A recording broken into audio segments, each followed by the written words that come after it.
Marilah kita mengarahkan hati kita kepada Allah dan beribadah dengan sikap penyembahan.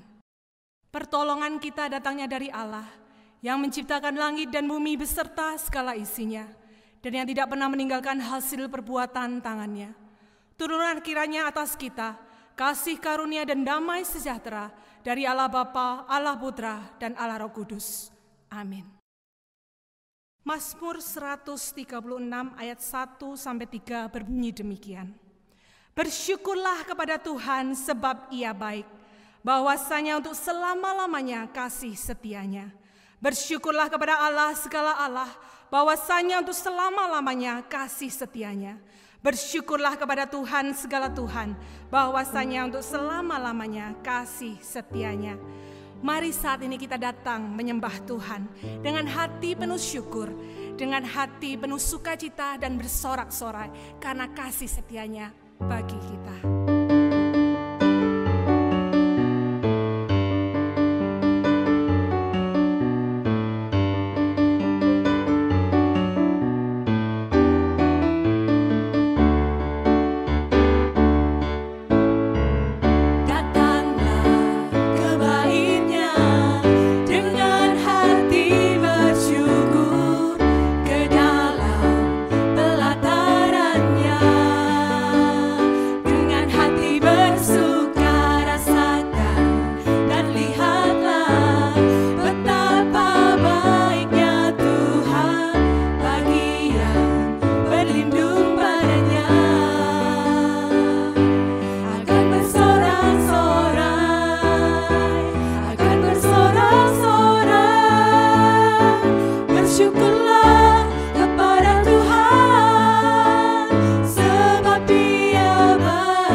Mari kita berdoa.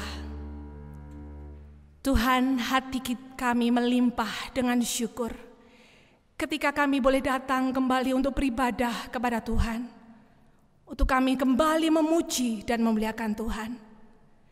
Tetapi ketika kami menilik diri kami, seminggu yang sudah kami lalui, begitu banyak hal yang sudah mendukakan hati Tuhan. Kami sering mengeluh, kami sering bersungut-sungut, kami sering khawatir, bahkan mungkin kami menyalahkan Tuhan untuk semua kejadian yang menimpa kami. Tuhan, ampuni dosa kami. Ampuni kami yang sering kali melakukan pelanggaran-pelanggaran yang tidak sesuai dengan kehendak-Mu. Ampuni kami yang tidak taat kepadamu. Ampuni kami yang kurang setia kepadamu. Tuhan, biarlah saat ini Engkau akan menolong kami, mengampuni kami, membalut kami, memulihkan kami, untuk kami boleh hidup menuruti jalan-Mu, untuk kami terus menetapkan hati kami mau percaya dan setia kepadamu. Terima kasih Tuhan untuk pengampunan-Mu yang luar biasa di dalam hidup kami. Dalam nama Tuhan Yesus, kami sudah berdoa. Amin. Bagi kita yang sudah mengakui dosa kita, firman Tuhan berkata demikian. Allah menunjukkan kasih-Nya kepada kita oleh karena Kristus telah mati untuk kita ketika kita masih berdosa. Lebih-lebih karena kita sekarang telah dibenarkan oleh darah-Nya, kita pasti akan diselamatkan dari murka Allah. Dan dengarkan petunjuk hidup baru buat kita yang terambil di dalam 1 Tawarik 28 ayat 9. Ini adalah pesan terakhir Daud kepada Salomo dan tentunya pesan firman Tuhan buat kita. Dan engkau anakku Salomo, kenallah Allahnya ayahmu dan beribadahlah kepadanya dengan tulus ikhlas dan dengan rela hati. Sebab Tuhan menyelidiki segala hati dan mengerti segala niat dan cita-cita. Jika engkau mencari Dia, maka Ia berkenan ditemui olehmu. Tetapi jika engkau meninggalkan Dia, maka Ia akan membuang engkau untuk selamanya. Bapak, Ibu, Saudara-saudara yang kasih, 4,5 bulan kita menjalani ibadah secara online. Saya merindukan saat-saat di mana ketika kita boleh bersama berkumpul beribadah di gereja ini. Ketika menikmati tea time dengan bersenda gurau, bercanda tawa satu dengan yang lain. Ketika boleh melayani bersama-sama para remaja dan bahkan bermain kulintang dengan gembira. Tetapi apa daya, kondisi kita saat ini tidak memungkinkan. Kita tidak tahu sampai kapan ini akan berakhir. Tapi apapun dan bagaimanapun, marilah kita sungguh-sungguh setia. Kita percaya, kita penuh semangat, kita mau terus beribadah kepada Tuhan. Kita terus mau menyembah, kita terus mau melayani Tuhan. Apapun kondisi kita. Dan yakinlah semua akan indah pada waktunya.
Mari bersama-sama orang percaya di sepanjang masa dan segala abad kita akan mengikrarkan pengakuan iman rasuli yang berbunyi demikian.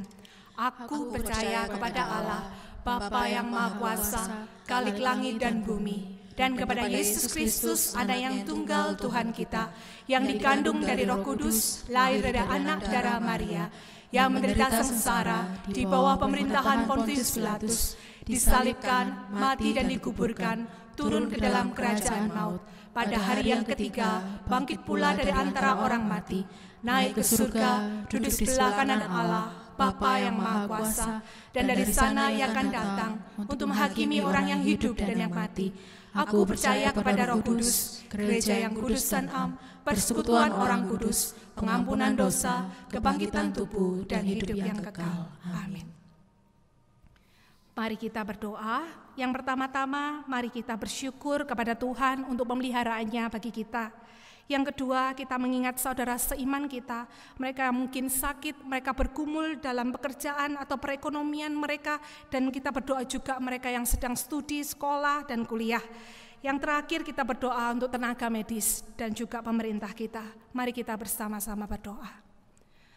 Tuhan, kami bersyukur, berterima kasih oleh karena penyertaan pemeliharaan Tuhan yang selalu baru setiap hari. Pemeliharaan Tuhan yang tidak pernah berhenti dan kami rasakan selalu cukup bagi kami.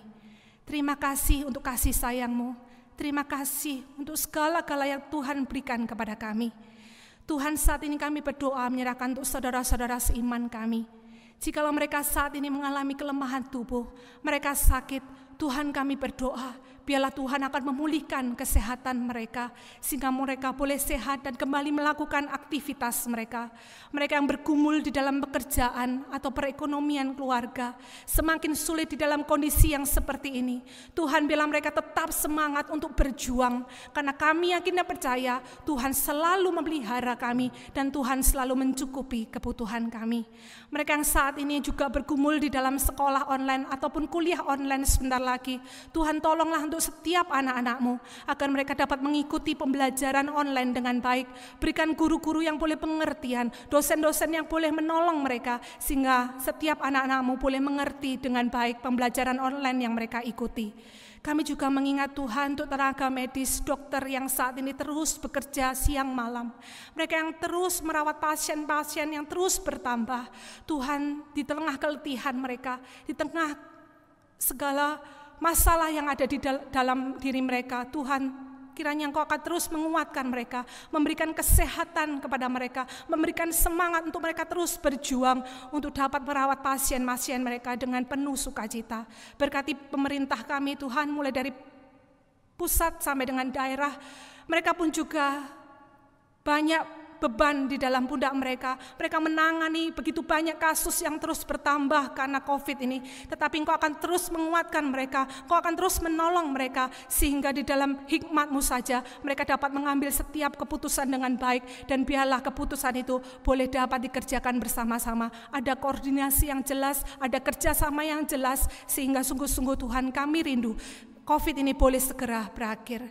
Terima kasih ya Tuhan, inilah seruan doa kami. Kami tahu ini jauh dari sempurna, dan kami percaya Engkau selalu memberi yang terbaik. Dalam nama Tuhan Yesus kami sudah berdoa. Amin. Kita akan mendengarkan firman Tuhan, kita akan siapkan hati kita.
Bapa yang di surga, kami menaikkan syukur, terima kasih kami Tuhan. Di kesempatan saat ini, kami akan bersama-sama mendengarkan firman-Mu. Tuhan yang menolong menyertai, supaya jam pemberitaan firman Tuhan ini berjalan dengan baik, dengan lancar dari awal sampai akhirnya. Tuhan tolong hamba-Mu yang menyampaikannya, maupun kami yang mendengarkannya, di dalam segala keterbatasan kami, supaya tidak menjadi penghalang bagi kami menerima berkat firman Tuhan. Terima kasih Tuhan, kami menyerahkan jam pemberitaan firman Tuhan dari awal sampai akhirnya. Hanya di dalam nama Tuhan kami, Yesus Kristus, kami berdoa. Amin. Shalom, selamat pagi sidang jemaat yang terkasih. Ada sukacita Bapak Ibu Saudara sekalian. Kita bersyukur di minggu ini kita diizinkan Tuhan untuk memasuki lembaran yang baru, yaitu minggu yang pertama di bulan Agustus. Dan Bapak Ibu Saudara sekalian, sepanjang bulan Agustus ini kita akan merenungkan tema besar tentang ibadah. Jadi sepanjang minggu-minggu ke depan nanti kita akan menyinggung tema-tema berkaitan ibadah. Dan di minggu yang pertama ini Bapak Ibu Saudara sekalian, tema kita adalah membiasakan diri dengan cara baru. Saya mengajak kita untuk membaca bagian firman Tuhan yang menjadi landasan kita untuk merenungkan firman Tuhan hari ini, terambil dari Kisah Para Rasul pasal yang kedua. Kisah Para Rasul pasal yang kedua ayat yang ke-41 sampai dengan ayat 47. Kisah Para Rasul pasal yang kedua ayat 41 sampai dengan ayat 47. Saya mengajak kita membaca bergantian. Saya akan baca ayat 41, silakan Bapak Ibu Saudara-saudari sekalian meresponi ayat 42. Kita bergantian sampai dengan ayat 47. Judul bagian ini, cara hidup jemaat yang pertama. Orang-orang yang menerima perkataannya itu memberi diri dibaptis, dan pada hari itu jumlah mereka bertambah kira-kira 3.000 jiwa. Mereka bertekun dalam pengajaran rasul-rasul dan dalam persekutuan, dan mereka selalu berkumpul untuk memecahkan roti dan berdoa. Maka ketakutanlah mereka semua, sedang rasul-rasul itu mengadakan banyak mujizat dan tanda. Dan semua orang yang telah menjadi percaya tetap bersatu, dan segala kepunyaan mereka adalah kepunyaan bersama. Dan selalu ada dari mereka yang menjual harta miliknya, lalu membagi-bagikannya kepada semua orang sesuai dengan keperluan masing-masing. Dengan bertekun dan dengan sehati, mereka berkumpul tiap-tiap hari dalam bait Allah. Mereka memecahkan roti di rumah masing-masing secara bergilir dan makan bersama-sama dengan gembira dan dengan tulus hati, sambil memuji Allah. Dan mereka disukai semua orang, dan tiap-tiap hari Tuhan menambah jumlah mereka dengan orang yang diselamatkan. Amin. Sedemikian jawab pembacaan firman Tuhan bagi setiap kita. Bapak Ibu Saudara-saudari yang terkasih di dalam Tuhan, beberapa waktu yang lalu sudah di dalam masa pandemi COVID-19 ini, saya melihat sebuah gambar Bapak Ibu Saudara sekalian. Dan gambar ini cukup menggelitik saya Bapak Ibu Saudara. Gambarnya ini ya, Bapak Ibu bisa menyaksikan gambarnya. Di gambar ilustrasi ini Bapak Ibu Saudara sekalian, kita dapat melihat ada dialog antara iblis dengan Yesus. Dan iblis mengatakan, lihat, dengan adanya pandemi COVID-19 ini, aku telah menutup gereja-gerejamu. Iblis mengatakan demikian kepada Yesus. Namun yang menarik Bapak Ibu Saudara sekalian, Yesus menjawab. Yesus katakan, salah. Aku telah membukanya satu di tiap-tiap rumah. Maksudnya Bapak Ibu, Yesus mengatakan salah, justru dengan adanya pandemi COVID-19 ini, gereja itu dibuka satu persatu di tiap-tiap rumah yang ada. Bapak Ibu Saudara, ini memang gambar ilustrasi Bapak Ibu ya, dan kita semua tahu hari ini kita sementara waktu kita harus beribadah di rumah kita masing-masing. Karena memang juga untuk keamanan kita, untuk kesehatan kita juga. Sementara waktu ini kita tidak bisa beribadah di gereja. Sementara waktu ini kita tidak bisa bertatap muka dengan saudara-saudara seiman kita di gereja. Dan sementara waktu ini mungkin kita kehilangan momen-momen di mana kita bisa biasanya bersenda gurau, sharing dan sebagainya. Namun sekali lagi Bapak Ibu, sementara waktu ini saja Bapak Ibu. Karena kita terus berdoa Bapak Ibu sehingga kedepannya kita dapat segera kembali berkumpul di gereja. Nah Bapak Ibu Saudara, saat kita menjalani masa-masa ini, kita harus beribadah dari rumah kita masing-masing. Mungkin Bapak Ibu Saudara di antara kita ada yang bertanya-tanya Bapak Ibu, apakah model ibadah demikian dari rumah masing-masing, apakah cukup rohani atau justru kurang rohani? Apakah dengan kita beribadah mungkin setiap minggu kita melihat di layar komputer kita atau di HP kita masing-masing, apakah model ibadah demikian sudah cukup rohani atau malah kurang rohani? Dan itu mungkin menjadi pertanyaan di antara kita Bapak Ibu Saudara. Oleh karena itu Bapak Ibu Saudara sekalian, di dalam kesempatan minggu ini saya mengajak kita belajar Bapak Ibu dari kehidupan gereja mula-mula. Gereja yang mula-mula ada di dunia ini. Kalau kita membaca bagian firman Tuhan yang tadi kita sudah baca secara bertanggapan Bapak Ibu Saudara sekalian, di sana kita belajar Bapak Ibu. Ternyata Bapak Ibu Saudara sekalian, gereja mula-mula mereka beribadah di bait Allah dan bersekutu di rumah-rumah. Gereja mula-mula Bapak Ibu sekalian, di mana mereka beribadah, tempat ibadah mereka, karena pada waktu itu baru terbentuk Bapak Ibu, mereka belum membangun gedung gereja. Ternyata mereka menggunakan bait Allah, tapi juga menggunakan rumah-rumah. Rumahnya siapa? Rumahnya orang-orang Kristen pada waktu itu, secara berkelompok di rumah-rumah. Bapak Ibu Saudara, kalau kita membaca khususnya ayat 46, di sana dikatakan ayat 46, dengan bertekun dan dengan sehati mereka berkumpul tiap-tiap hari dalam bait Allah. Mereka memecahkan roti di rumah masing-masing secara bergilir dan makan bersama-sama dengan gembira dan dengan tulus hati. Bapak Ibu Saudara, kalau kita membaca pasal sebelumnya Bapak Ibu, di sini kita bisa melihat apa yang menjadi cikal bakal gereja mula-mula ini Bapak Ibu Saudara. Kalau kita membaca mulai pasal yang pertama dan kedua, terjadi peristiwa Pentakosta. Nah Bapak Ibu Saudara, ternyata pada saat Yesus naik ke surga Bapak Ibu, murid-muridnya, pengikutnya yang ada di dunia ini, itu berjumlah kurang lebih 120 orang. Hanya 120 orang saja Bapak Ibu Saudara. Namun setelah mereka menantikan janji yang dimana Yesus katakan, jangan tinggalkan Yerusalem sebelum kalian diperlengkapi dengan kekuasaan dari tempat yang tertinggi, yaitu peristiwa Pentakosta Bapak Ibu Saudara sekalian, pengutusan Roh Kudus atas para rasul. Dari sana kita melihat Bapak Ibu, terjadinya peristiwa Pentakosta ini boleh kita katakan menjadi hari lahirnya gereja di muka bumi ini. Karena setelah peristiwa Pentakosta terjadi pertobatan besar-besaran.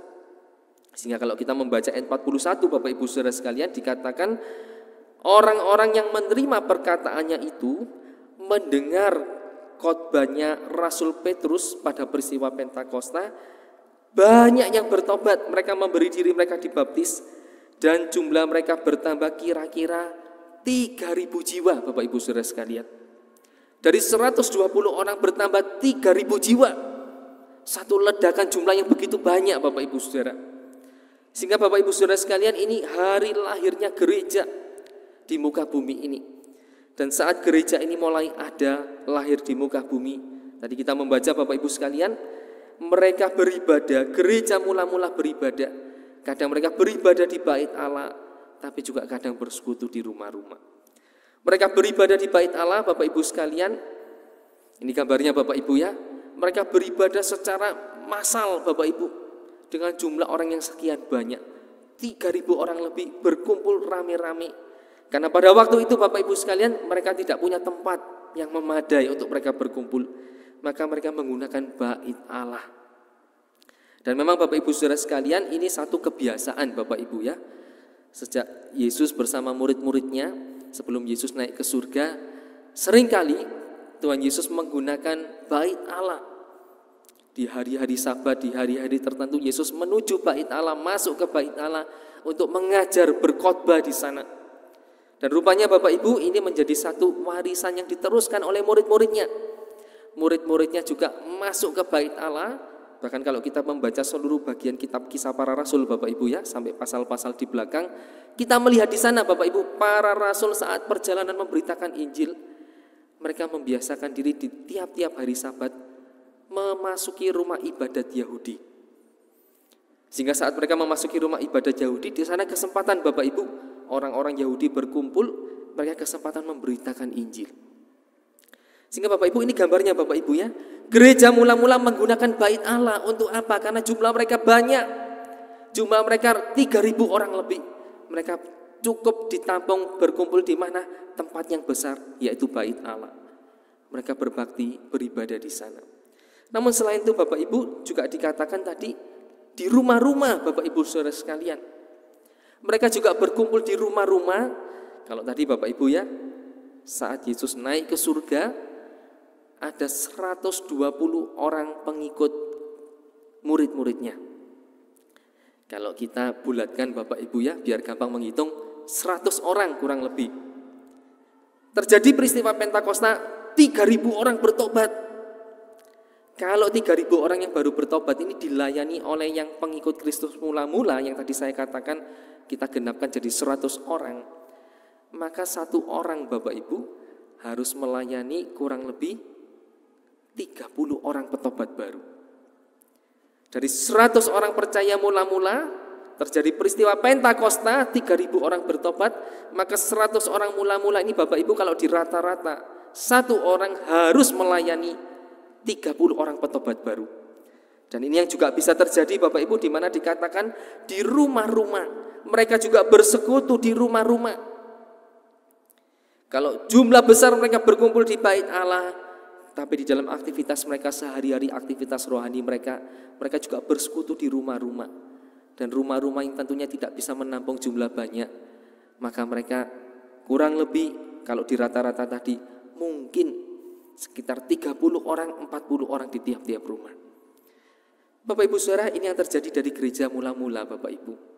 Saat hari ini kita belajar dan hampir 5 bulan Bapak Ibu ya, kita sudah beribadah di rumah kita masing-masing. Dan tadi saya katakan mungkin sebagian kita bertanya Bapak Ibu, apakah dengan kita beribadah di rumah sudah cukup rohanikah atau malah kurang rohani? Tapi kita belajar Bapak Ibu Saudara, gereja mula-mula pun mereka juga beribadah, bersekutu di rumah-rumah. Sehingga Bapak Ibu, kita yang hari ini beribadah di rumah kita masing-masing, jangan merasa tidak rohani Bapak Ibu ya. Tetap kesempatan kita beribadah tiap minggu kita gunakan dengan baik. Kita gunakan dengan sebaik-baiknya. Sehingga seringkali saya katakan Bapak Ibu, setiap minggu kita dapat rekaman itu untuk panduan ibadah kita. Rekaman yang Bapak Ibu Saudara terima jangan dijadikan sekedar tontonan Bapak Ibu ya. Hanya nonton, kita lihat, saya mau nonton ibadah. Tidak Bapak Ibu ya, tetapi kita harus terlibat di dalamnya. Sehingga rekaman itu kita jadikan panduan untuk kita beribadah. Kalau kita jadikan itu panduan, kita pun terlibat di dalamnya. Hati kita terlibat ikut ibadah itu. Sekalipun tidak secara bertatap muka langsung Bapak Ibu ya, tetapi di sana pun kita bisa mengikuti ibadah. Dan ini yang terjadi Bapak Ibu, gereja mula-mula mereka pun juga beribadah di rumah-rumah mereka. Nah Bapak Ibu Saudara sekalian, selain mereka beribadah di rumah-rumah, apa yang perlu kita pelajari Bapak Ibu? Kalau tadi saya katakan, jangan hanya sekedar dijadikan tontonan. Karena ternyata gereja mula-mula Bapak Ibu Saudara sekalian, mereka beribadah sekalipun di rumah-rumah, mereka beribadah dengan kesungguhan hati mereka. Mereka beribadah dengan sungguh-sungguh, dengan segenap hati mereka. Kalau kita baca ayat-ayat ini Bapak Ibu Saudara sekalian, ayat 42, dikatakan mereka bertekun dalam pengajaran rasul-rasul dan dalam persekutuan. Mereka tekun dalam pengajaran rasul-rasul dan dalam persekutuan, dan mereka selalu berkumpul untuk memecahkan roti dan berdoa. Ayat 46 diulangi lagi, dengan bertekun dan dengan sehati mereka berkumpul tiap-tiap hari dalam bait Allah. Mereka memecahkan roti di rumah masing-masing secara bergilir dan makan bersama-sama dengan gembira dan dengan tulus hati. Bapak Ibu Saudara sekalian, kita melihat gereja mula-mula Bapak Ibu, sekalipun mereka ibadahnya di rumah-rumah, bersekutu di rumah-rumah, itu tidak mengurangi keseriusan mereka Bapak Ibu Saudara. Mereka sungguh-sungguh di dalam beribadah. Sehingga dikatakan tadi diulang-ulang Bapak Ibu ya, kata-kata itu, mereka tekun, mereka bertekun di dalam pengajaran Rasul, di dalam firman Tuhan, di dalam bersekutu, mereka tekun di sana. Sekalipun di rumah mereka sungguh-sungguh. Sehingga Bapak Ibu, di dalam bagian ini kita juga melihat kehidupan gereja mula-mula yang begitu luar biasa Bapak Ibu. Ada beberapa ayat yang tadi tidak kita bahas secara langsung, ayat 43 sampai dengan ayat 45 Bapak Ibu sekalian. Di sana dikatakan betapa kehidupan gereja mula-mula itu penuh dengan mujizat. Rasul-rasul melakukan tanda-tanda dan mujizat, dan mereka yang percaya semakin diteguhkan imannya, dan mereka menganggap apa yang mereka miliki itu menjadi kepunyaan bersama.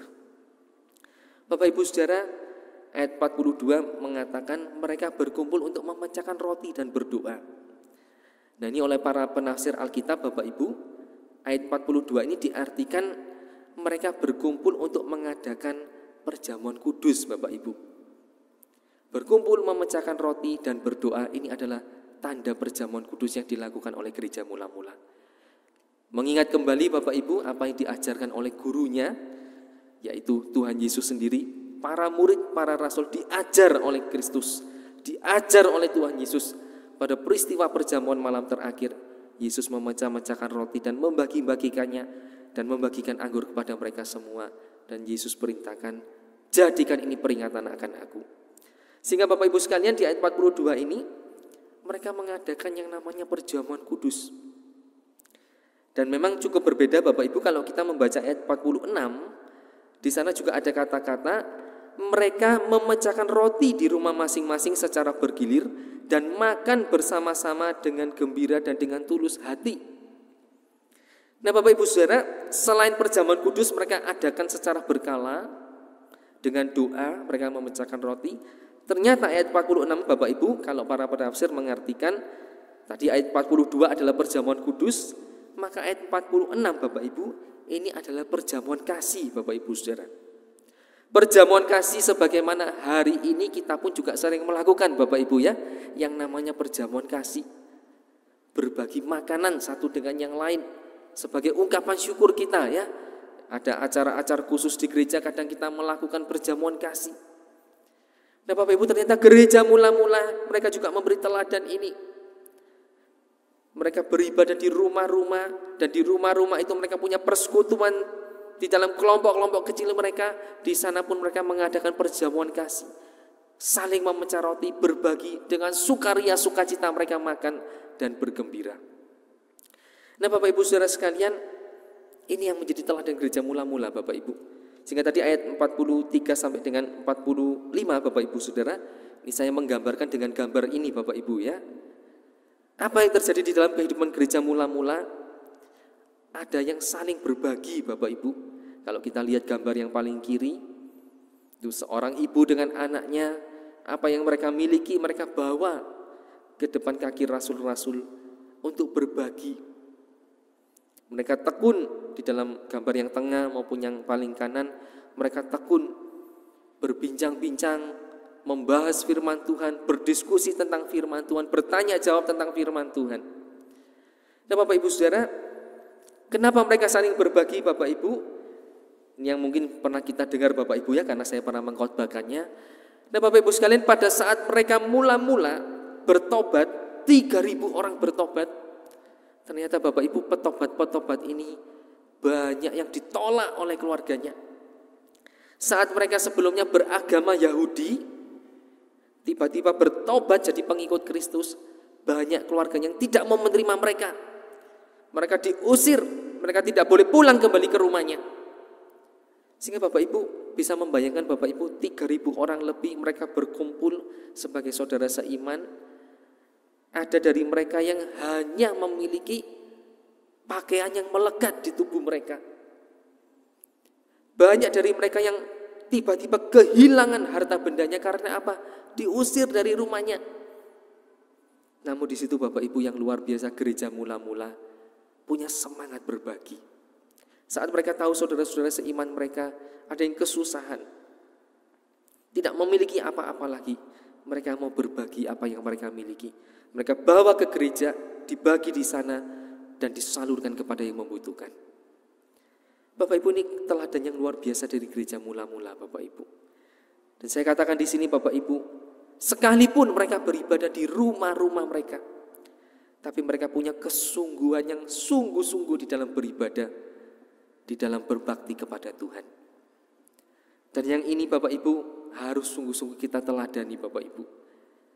Sekali lagi saya katakan, sekalipun kita beribadah di rumah kita masing-masing Bapak Ibu, jangan, sekali lagi saya katakan, jangan rekaman ibadah yang diberikan untuk menjadi panduan ibadah buat kita, jangan hanya sekedar kita jadikan tontonan. Sehingga kita katakan, saya mau nonton ibadah dulu, saya mau lihat ibadah dulu. Tidak Bapak Ibu ya, tetapi kita harus katakan, saya mau beribadah dulu. Dengan panduan ibadah yang ada, saya akan mengikuti ibadah dengan baik dari awal sampai akhir. Itu yang harus kita lakukan Bapak Ibu Saudara sekalian. Sebagaimana tadi teladan gereja mula-mula, mereka beribadah juga di rumah-rumah. Dan saat mereka beribadah di rumah-rumah ini pun, mereka sungguh-sungguh serius dan tekun di dalam beribadah. Dan karena itu Bapak Ibu, karena ketekunan mereka, keseriusan mereka, kesungguhan hati mereka dalam beribadah Bapak Ibu, maka gereja mula-mula ini Bapak Ibu mengalami pertumbuhan yang sangat pesat. Sekalipun tadi di rumah-rumah Bapak Ibu ya, tidak punya gedung yang megah, tidak punya tempat fasilitas yang mewah Bapak Ibu, tapi mereka mengalami pertumbuhan yang pesat, pertumbuhan yang luar biasa. Sehingga ayat 47 mengatakan Bapak Ibu, sambil memuji Allah, dan mereka disukai semua orang, dan tiap-tiap hari Tuhan menambah jumlah mereka dengan orang yang diselamatkan. Ayat 47 bagian B Bapak Ibu ya, penekanannya tiap-tiap hari. Tiap-tiap hari Tuhan menambah jumlah mereka dengan orang yang diselamatkan. Dalam arti apa Bapak Ibu? Gereja mula-mula ini tiap-tiap hari semakin bertambah jiwa baru, semakin bertambah orangnya, orang-orang yang baru bertobat. Sehingga mereka mengalami pertumbuhan, perkembangan yang luar biasa Bapak Ibu. Bukan hanya tadi dari kualitas mereka ibadah, kualitas iman mereka, tapi juga kuantitas mereka, jumlah mereka tiap-tiap hari semakin bertambah, dan semakin bertambah. Bapak Ibu Saudara sekalian, kembali saat kita melihat Bapak Ibu kehidupan gereja mula-mula, mereka tidak punya fasilitas yang mewah, mereka tidak punya gedung yang megah Bapak Ibu, tapi mereka beribadah dengan kesungguhan hati mereka. Sekalipun mereka mungkin harus di kelompok-kelompok kecil di rumah-rumah, tapi di rumah-rumah itu pun mereka beribadah dengan sungguh-sungguh, dan mereka mengalami pertumbuhan rohani yang baik. Dan di sana gereja ini berkembang luar biasa pesatnya. Bapak Ibu Saudara sekalian, hari ini sekali lagi Bapak Ibu, saat kita untuk sementara Bapak Ibu terpaksa harus beribadah di rumah kita masing-masing, apakah kita juga mengalami pertumbuhan rohani? Apakah saat kita beribadah dengan menggunakan panduan ibadah lewat rekaman, apakah itu bisa menolong rohani kita ini tetap bertumbuh? Apakah itu bisa menyegarkan rohani kita Bapak Ibu Saudara sekalian? Ataukah justru setiap kali kita melihat rekaman ibadah, kita merasa tidak mendapat apa-apa? Dan hari ini Bapak Ibu, terus terang Bapak Ibu ya, kalau Bapak Ibu Saudara sekarang mau cari rekaman ibadahnya gereja manapun Bapak Ibu ya, sangat banyak sekali Bapak Ibu. Dan apakah hari ini Bapak Ibu kita jadi orang yang akhirnya bukan keliling-keliling gereja Bapak Ibu ya, tapi pindah-pindah saluran gereja. Saat mungkin melihat rekaman ibadah sebuah gereja atau rekaman ibadah gereja kita sendiri, kita melihat sebentar, tidak menarik, cari gereja lain. Melihat rekaman ibadah gereja lain, baru jalan 10 menit, kurang menarik, kurang semangat pujiannya, cari gereja lain. Melihat rekaman ibadah gereja lain, yang khotbah loyo, yang khotbah kurang bagus, cari lagi rekaman ibadahnya gereja lain. Bapak Ibu Saudara, apakah sikap kita hari ini seperti itu? Mari Bapak Ibu Saudara sekalian, saya mengajak kita diingatkan. Saat kita hari ini beribadah di rumah kita masing-masing, mari kita dengan sungguh, dengan serius Bapak Ibu, ibadah dengan benar, ibadah dengan baik, termasuk sikap kita di dalam beribadah Bapak Ibu. Sekalipun ya Bapak Ibu, sekalipun melalui rekaman, jangan kita hanya santai-santai Bapak Ibu ya, mungkin sambil tidur-tiduran, mungkin sambil makan, sarapan pagi, kita ngikuti panduan ibadah. Mari kita sediakan, kita hargai waktu khusus untuk memuji Tuhan, menyembah Tuhan. Sekalipun melalui rekaman, tapi itu kita jadikan panduan ibadah untuk kita terlibat di dalam ibadah itu. Sehingga Bapak Ibu, gambarannya saya memberi contoh Bapak Ibu ya.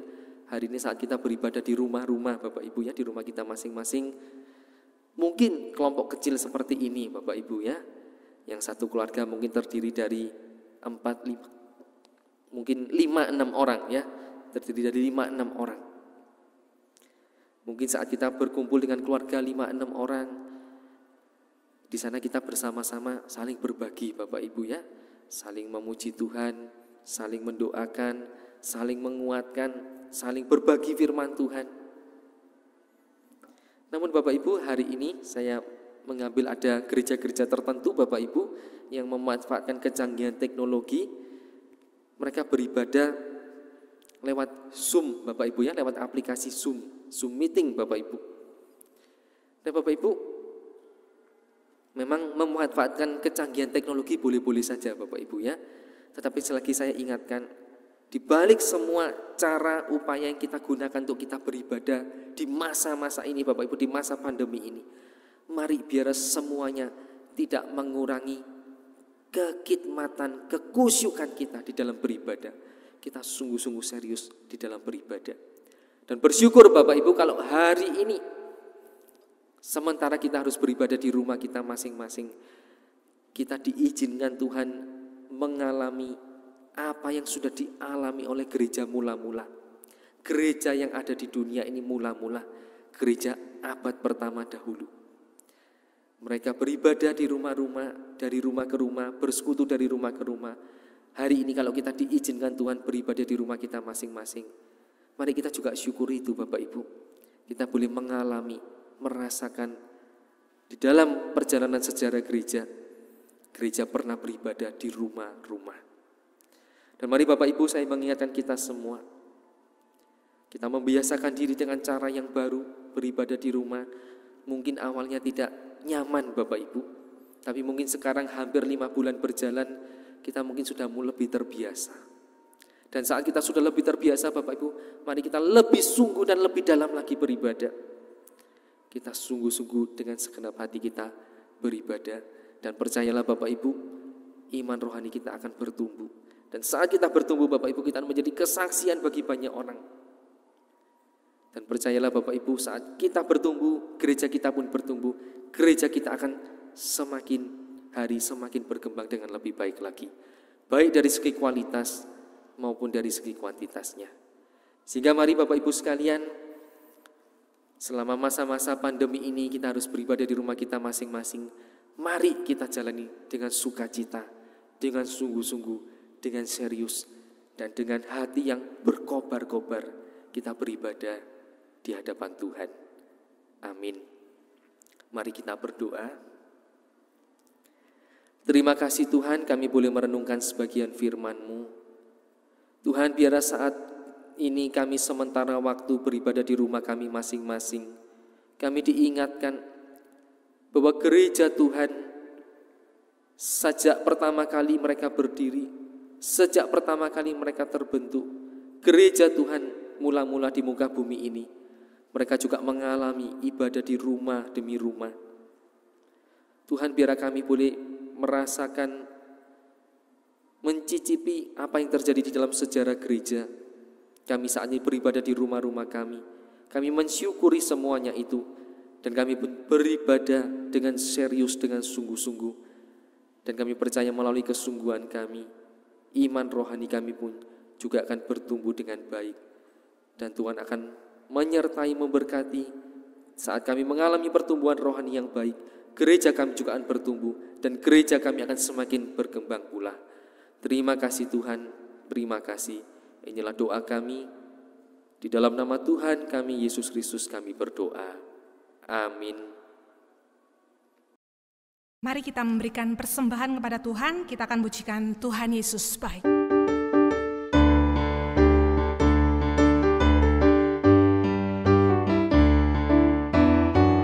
Tiada berkesudahan kasih setiamu Tuhan, selalu baru rahmat-Mu bagiku.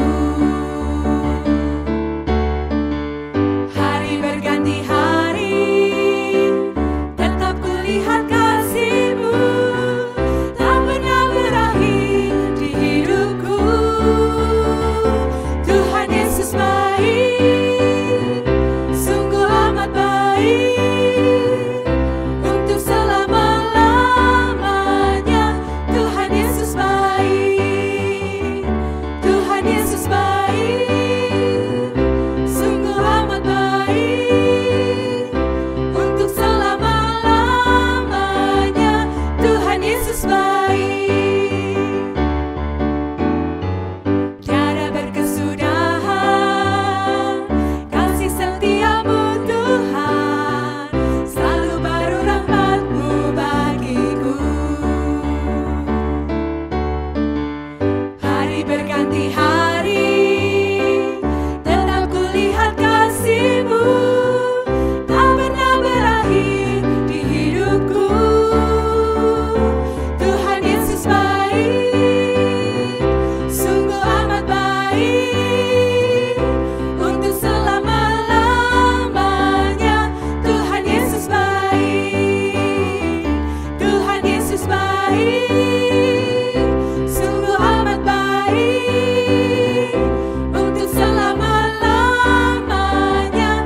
Tuhan Yesus baik. Katakan dari selama-lamanya. Dari selama-lamanya sampai selama-lamanya. Sampai selama-lamanya. Untuk selama-lamanya.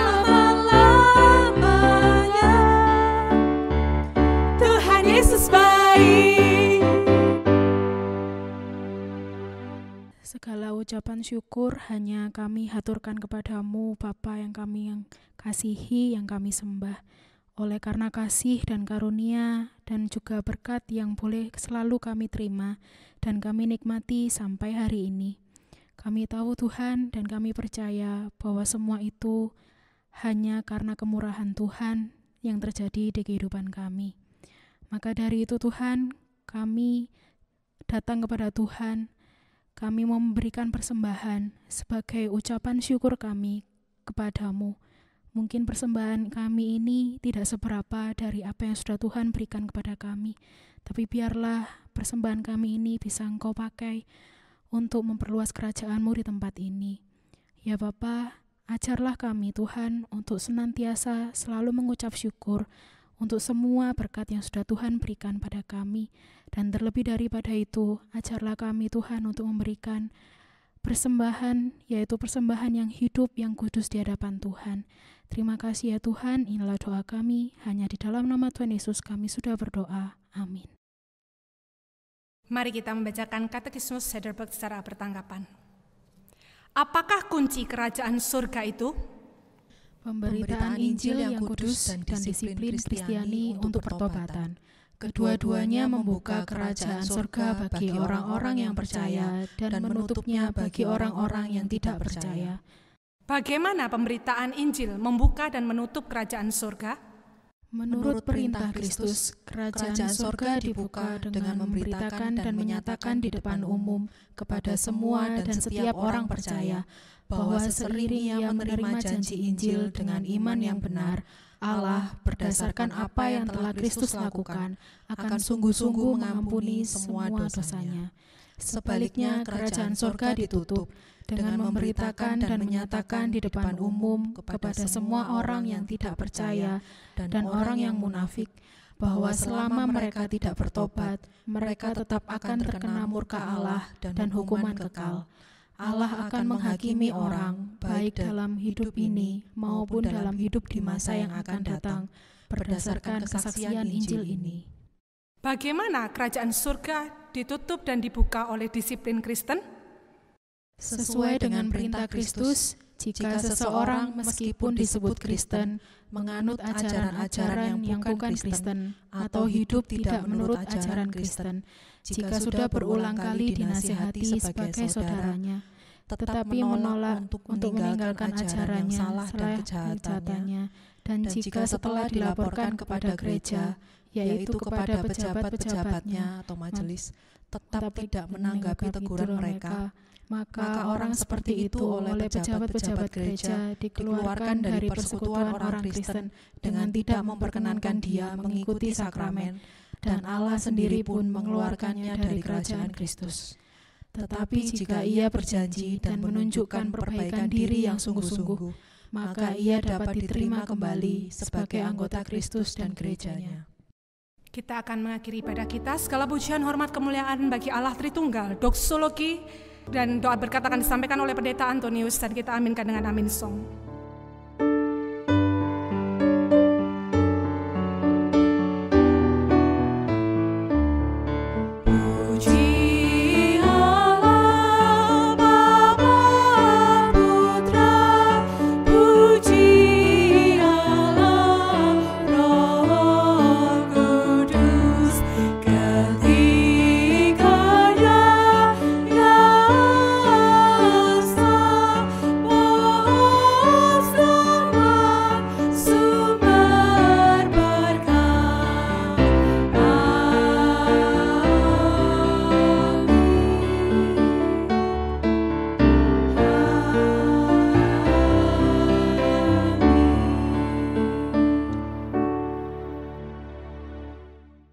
Sidang jemaat yang terkasih, mari kita mengarahkan hati kita untuk menerima berkat yang dari Tuhan.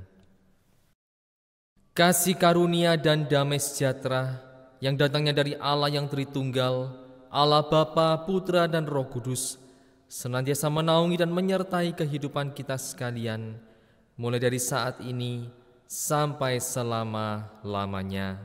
Amin.